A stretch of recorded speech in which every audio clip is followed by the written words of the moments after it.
Hello friends. तो हमारी आज की वीडियो में हम पढ़ेंगे हाइपरमेसिस ग्रेविडम के बारे में। फर्स्टली हम इसकी डेफिनेशन देखते हैं।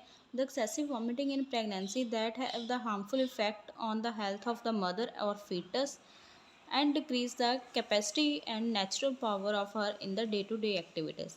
तो क्या होता है, प्रेगनेंसी के टाइम पे जब बहुत ज़्यादा वॉमिटिंग होती है मदर को, जिसके हार्मफुल इफ़ेक्ट आते हैं, ठीक है। तो क्या हार्मफुल इफ़ेक्ट का मतलब जिसकी वजह से मदर को कुछ ना कुछ प्रॉब्लम्स होती हैं, ठीक है। और क्या होता है, जो उसकी जो कैपेसिटी होती है, नेचुरल पावर होती है डे टू डे एक्टिविटीज़ की, वो डिक्रीज़ हो जाती हैं। तो उन एक्सेसिव वॉमिटिंग्स को क्या बोलते हैं? हाइपरमेसिस ग्रेविडम। नेक्स्ट हम बात करेंगे कॉजेज़ के बारे में। तो सबसे पहला इसका जो कारण होगा वो होगा फैमिली हिस्ट्री। फैमिली हिस्ट्री में क्या होता है, अगर फैमिली में पहले ये प्रॉब्लम किसी को आ चुकी है तो ये प्रेग्नेंट लेडी को हो सकती है। तो फर्स्ट कारण हुआ फैमिली हिस्ट्री का। सेकंड है डाइटरी डेफिशिएंसीज। अगर उन्हें डाइटरी डेफिशिएंसीज हो गया, मीन्स उन्हें कोई प्रॉब्लम हो, जैसे विटामिन की कमी हो, प्रॉपर डाइट नहीं ले रही हैं, उसकी वजह से उनकी बॉडी में काफ़ी सारी डेफिशिएंसीज आ गई हो, तो उस वजह से भी मदर को एक्सेसिव वॉमिटिंग हो सकती है। थर्ड पॉइंट हमारे पास क्या है? Decrease gastric mobility. Gastric mobility decrease होने का मतलब क्या हो गया? जो स्टमक की एक्टिविटीज़ हैं, जीआई ट्रैक की एक्टिविटीज़ हैं, उनमें चेंजेस आने की वजह से भी मदर को वॉमिटिंग्स हो सकती हैं। नेक्स्ट है hormone changes at high level like HCG. ठीक है, जो हार्मोन्स में चेंजेस प्रेगनेंसी के टाइम पे लेडी में बहुत ज़्यादा, प्रेगनेंसी के टाइम पे क्या होता है, हार्मोन्स में काफ़ी ज़्यादा चेंजेस आते हैं। तो उस टाइम पे जब एचसीजी का लेवल बहुत ज़्यादा बढ़ जाता है तो उसकी वजह से भी वॉमिटिंग्स हो सकती हैं। More common first trimester and first pregnancy. जो प्रीमी ग्रेविडा होंगी उनमें भी ये वॉमिटिंग की प्रॉब्लम ज़्यादा होती है।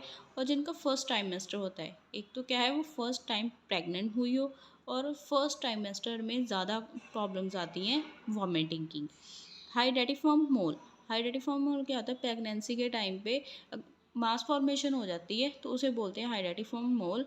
एक तरह का मास बन जाता है, मोल सा बन जाता है, ठीक है, जो कि एबनॉर्मल होता है। उसे बोल दे, उसकी वजह से भी जो लेडी होगी उसे वॉमिटिंग्स होने लग जाती हैं। तो हमने कॉजेज़ में क्या देखा? फैमिली हिस्ट्री, उनकी जो पहले से हिस्ट्री हो फैमिली में, डाइटरी डेफिशिएंसीज की वजह से प्रॉपरली डाइट नहीं लेती, तो उसकी वजह से क्या हो गया, उन्हें काफ़ी सारी उनकी बॉडी में डेफिशिएंसीज हो गई। डिक्रीज गैस्ट्रिक मोबिलिटी, स्टमक की जो एक्टिविटीज़ हैं वो डिक्रीज़ हो जाएँ, ठीक है। हार्मोन चेंजेस होने की वजह से फर्स्ट ट्राइमेस्टर और फर्स्ट प्रेगनेंसी में ज़्यादातर होती हैं, हाइडेटिफॉर्म मोल की वजह से। नेक्स्ट हम करेंगे क्लिनिकल मैनिफेस्टेशंस की बात, means symptoms, sign and symptoms के बारे में। अर्ली में, अर्ली का मतलब होगा जो पहले फर्स्टली ही आ जाते हैं, ठीक है, जल्दी जो एक्सेसिव वॉमिटिंग होने लग जाती हैं। तो ये क्या होती है? माइल्ड। इन्हें हम माइल्ड भी बोल देते हैं। इसे टू टाइप्स में डिवाइड कर लिया जाता है कि माइल्ड हो रही हैं या फिर लेटर हो रही हैं और सीवियर हो रही हैं, ठीक है। तो अर्ली में क्या होगा, जब मतलब थोड़ी हो गई, जिनके एक्टिविटीज़ पे कोई इफ़ेक्ट नहीं आता, बहुत ज़्यादा एक्सेसिव नहीं होती, पेशेंट सीवियर नहीं है, सीरियस कंडीशन में नहीं होता, तो उसे हम बोल देते हैं माइल्ड। तो वहाँ पे क्या होगा, नॉज़िया वॉमिटिंग होगा, लेकिन उसे डिहाइड्रेशन नहीं होती और ना ही स्टारवेशन होती है। तो ये इम्पॉर्टेंट होता है, इसमें हमने लिखना होता है जब हम साइन एंड सिम्टम्स लिखते हैं, तो ये no dehydration and no starvation लिखना इम्पॉर्टेंट होता है। इसमें फर्स्ट टाइम जो फर्स्ट होता है, तो इसका फर्स्ट सिम्पटम होगा, क्या होगा, उसे नॉज़िया होगा, वॉमिटिंग होगी, लेकिन उसके ना तो उसकी एक्टिविटीज़ में कोई चेंजेस आते हैं, ना ही उसे डिहाइड्रेशन और स्टारवेशन हुई होती है। नेक्स्ट हम पढ़ेंगे जो उसकी सेकंड टाइप है, सीवियर। जब पेशेंट को सीरियस कंडीशन हो जाता है, जब उसे हमें हॉस्पिटल में एडमिट करना पड़ता है, तो उस टाइम पे क्या क्या सिम्टम्स होंगे पेशेंट के? उसे नॉज़िया होगा, वॉमिटिंग क्या होगी, ज़्यादा होने लग जाएगी, और एक्सेसिव वॉमिटिंग होने की वजह से एपिगैस्ट्रिक पेन होगी, उसके स्टमक में पेन होने लग जाएगी। ओलिगोयूरिया, जब वो उसको वॉमिट बहुत ज़्यादा हो रही है और जो उसका फ्लूइड है वो लॉस होता जा रहा है, ठीक है, तो उसका जो यूरिन की आउटपुट होगी वो डिक्रीज़ हो जाएगी, तो उसे हम बोलते हैं ओलिगोयूरिया। कॉन्स्टिपेशन, फ्लूइड लॉस होने की वजह से जो उसका स्टूल होगा वो हार्ड होगा और उसे पास आउट करने में प्रॉब्लम होगी, तो उस टाइम पे क्या होगा, कॉन्स्टिपेशन हो जाएगी उसको। नेक्स्ट है जो सीवियस कंडीशन होती है वहाँ पे उसको डिहाइड्रेशन और स्टारवेशन दोनों होंगे। आइज़ उसकी सनकिन आइज़ हो जाएंगी, मीन्स आइज़ में स्वेलिंग होने लग जाती है और आइज़ जो होंगी वो डीप सी हो जाएंगी। जैसे कहते हैं आँख के नीचे ना तो एक डूंघाई सी पड़ जाती है, तो उनको बोल देते हैं सनकिन आइज़। ड्राई कोटेड टंग, जो उसकी टंग होगी, जीभ होगी, तो उसके ऊपर पैचेस से पड़ जाएंगे, वाइट वाइट से पैच पड़ जाएंगे, तो उसे बोल देते हैं ड्राई कोटेड टंग। टेम्परेचर राइज होगा क्योंकि ये किसी इन्फेक्शन की वजह से भी हो सकते हैं, किसी डेफिशिएंसीज की वजह से भी हो सकते हैं, तो उसका जो टेम्परेचर होगा वो इंक्रीज़ होगा, मीन्स उसका फीवर होगा। लेकिन फ्लूइड लॉस होने की वजह से, एक्सेसिव वॉमिटिंग की वजह से, तो उसका जो बीपी होगा वो डिक्रीज़ हो जाएगा। टेम्परेचर राइज होगा, बीपी डिक्रीज़ होगा। नेक्स्ट है कीटोएसिडोसिस। कीटोएसिडोसिस क्या होता है, जो ब्लड होता है उसमें एसिडिक की जो उसकी वैल्यू होती है वो इंक्रीज़ हो जाती है। ब्लड एसिड जो होते हैं वो इंक्रीज़ हो जाते हैं, तो उसे हम बोलते हैं कीटोएसिडोसिस। फिर होगा जॉइंडिस। अगर ये अनट्रीटेड रह जाती है ये कंडीशन, उसका फ्लूइड लॉस होता जा रहा है, उसको डिहाइड्रेशन हो गई है, तो जो बिलिरुबिन की अमाउंट होगी बॉडी में वो इंक्रीज़ हो जाएगी और फिर जो पेशेंट होगा उसको जॉइंडिस हो जाएगा। तो ये थे सिम्टम्स। नेक्स्ट हम बात करेंगे डायग्नोस्टिक इवैल्यूएशन, क्योंकि एक डिजीज़ कंडीशन है, प्रेगनेंसी में होने वाली एक प्रॉब्लम है, ठीक है। तो इसके लिए हम पूरी की पूरी, जैसे हम एमएस में डिजीज़ेस को रीड करते हैं, उसी तरह से हम इसमें हाइपरमेसिस ग्रेविडम को करेंगे। तो इसके लिए हमें उसको डायग्नोज करना पड़ेगा, क्योंकि उसकी प्रॉब्लम है, तो हमें सिम्टम्स काफ़ी सारे आ रहे हैं, तो हम उसके टेस्ट करेंगे।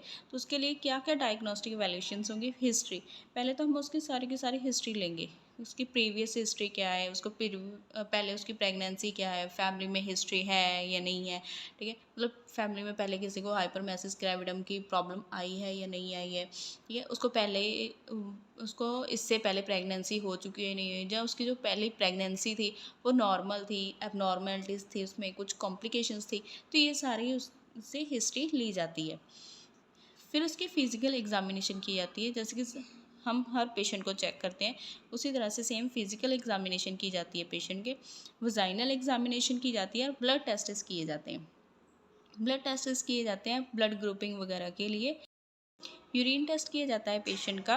नेक्स्ट क्या है हमारे पास, यूरिन टेस्ट जो हम पेशेंट की करते हैं। यूरिन टेस्ट करते हैं उसकी इन्फेक्शंस को चेक करने के लिए कि उसके भी कोई इन्फेक्शन तो नहीं हो रही है जिसकी वजह से उसको इस तरह से सिम्टम्स आ रहे हैं, ठीक है। ईसीजी, जो फ्लूइड लॉस हो रहा है जो पेशेंट का, उसको डिहाइड्रेशन हो रही है अगर, तो इस चीज़ का पेशेंट के ऊपर क्या इफ़ेक्ट आ रहा है, उसके कार्डियक पे कुछ प्रॉब्लम तो नहीं आ रही है, ठीक है, उसको कुछ कॉम्प्लिकेशन तो नहीं आ जाएगी कार्डियक की, तो ये सब देखने के लिए ईसीजी की जाती है। अल्ट्रासोनोग्राफी करते हैं हम, वैसे भी प्रेगनेंसी में नॉर्मली अल्ट्रासाउंड्स की जाती हैं, ठीक है। तो इसमें हम इस कंडीशन में हम अल्ट्रासोनोग्राफी करते हैं बेबी की कंडीशन को चेक करने के लिए, कि जैसे मदर का फ्लूइड लॉस हो रहा है, ठीक है, तो उस वजह से बेबी के ऊपर भी तो कुछ इफेक्ट आएगा। अगर मदर को प्रॉब्लम होगी तो बेबी को भी कुछ ना कुछ प्रॉब्लम होगी, तो ये चेक करने के लिए कि बच्चे के ऊपर कोई इफेक्ट तो नहीं आया, इसलिए हम सोनोग्राफी करते हैं बेबी की कंडीशन चेक करने के लिए। नेक्स्ट है ऑप्थेल्मोस्कोपिक। ऑप्थेल्मोस्कोपिक होती है विजुअल लॉस को चेक करने के लिए। नेक्स्ट हम पढ़ेंगे कॉम्प्लिकेशंस।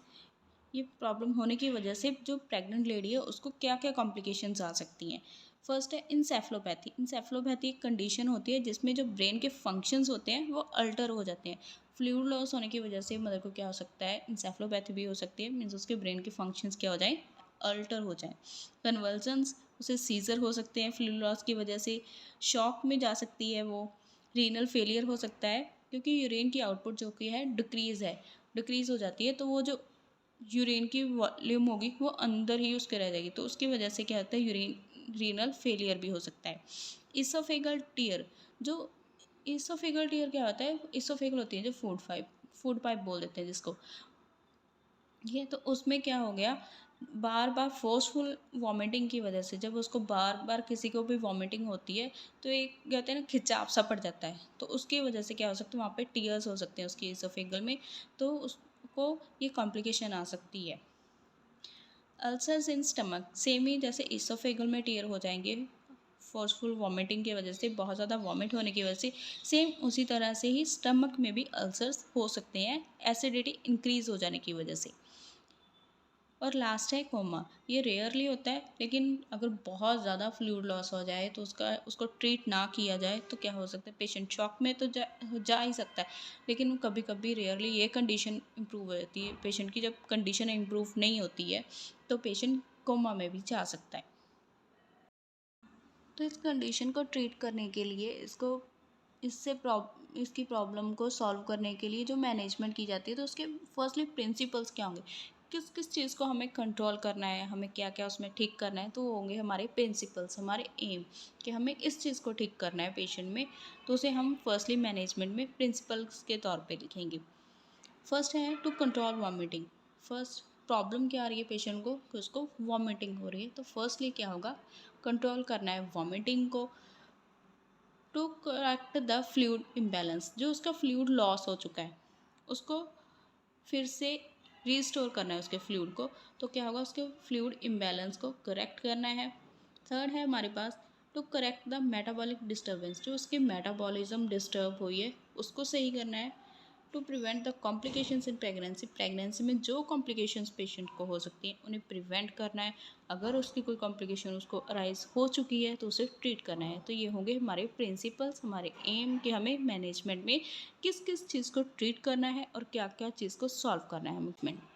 तो फर्स्टली हम मेडिसिन्स के बारे में पढ़ेंगे। फर्स्टली क्योंकि हम मेडिकल मैनेजमेंट लिखते हैं तो हम मेडिसिन्स वाला लिखेंगे।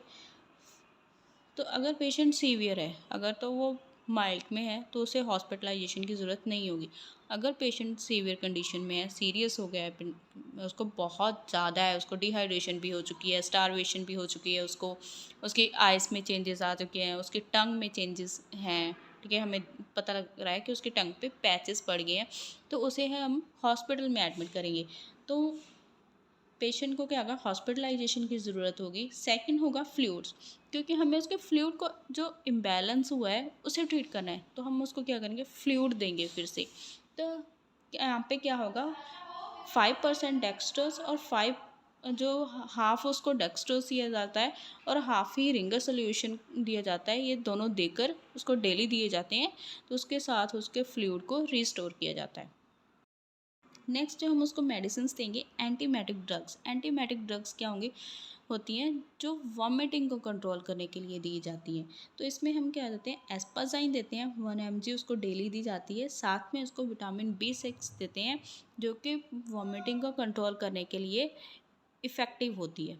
तो एंटीमेटिक ड्रग्स में हम उसको क्या देते हैं, asparagine and vitamin B6। Next medicine हम देंगे हाइड्रोकॉर्टिजोन 100 mg, ये देते हैं हम हाइपोटेंशन को ट्रीट करने के लिए। जब उसका बीपी डिक्रीज़ हो रहा है तो उस चीज़ को हम ठीक करने के लिए उसको हाइड्रोकॉर्टिजोन देते हैं 100 mg। नेक्स्ट है उसके न्यूट्रिशनल डेफिशिएंसीज जो हुई हैं उन्हें ट्रीट करने के लिए हम न्यूट्रिशनल सप्लीमेंट्स देते हैं, जिसमें vitamin B1, B6, B12 and vitamin C दी जाती है। तो ये थी हमारी मेडिकल मैनेजमेंट, जो जिन प्रॉब्लम्स को हम मेडिसिन के साथ ट्रीट करते हैं, पेशेंट को मेडिसिन देते हैं सीरियस कंडीशन में, उसे हम बोल देते हैं मेडिकल मैनेजमेंट। तो इसमें हमने पढ़ा, पहले हॉस्पिटलाइजेशन था, क्या उसके बाद हमने उसको फ्लूइड्स दिए, उसके फ्लूइड इम्बैलेंस को ठीक करने के लिए एंटीमेटिक मेडिसिन दी हैं, उसकी वॉमिटिंग को कंट्रोल करने के लिए, फिर हमने उसको हाइड्रोकॉर्टिजन दिया है हाइपोटेंशन को ट्रीट करने के लिए। नेक्स्ट हमने उसको न्यूट्रिशनल सप्लीमेंट्स दिए हैं उसकी न्यूट्रिशन जो इम्बैलेंस हुई है उसको ठीक करने के लिए।